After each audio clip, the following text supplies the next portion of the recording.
আপনারা করে দেখালেন। এবং এই মধ্যে আমি আপনাদের অলরেডি আমি বলে দিয়েছি যে আমি প্রতিটা ওয়ার্ড কমিটির মিটিং এ উপস্থিত থাকবো। আমরা কালিয়াকুড়ে সকলকে নিয়ে রাজনীতি করতে চাই। আমরা রাজনৈতিক বিভাজনে বিশ্বাস করি না।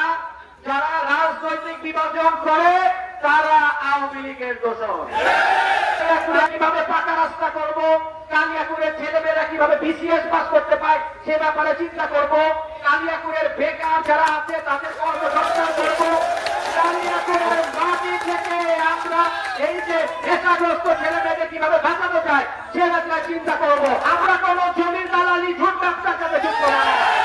মানুষের পাশে দাঁড়াতে হবে, মানুষকে সাহায্য করতে হবে। আমার আশা থাকবে আমার বাবাকে আপনারা যেভাবে সেবা করার সুযোগ করে দিয়েছেন আমাকেও সেই সেবা করার আপনারা সুযোগ দিবেন। আপনাদের দোয়া চাই, ভালোবাসা চাই এবং আগামীতে আবার দেখা হবে এই বলে আমার বক্তব্য শেষ করছি। বাংলাদেশ জিন্দাবাদ,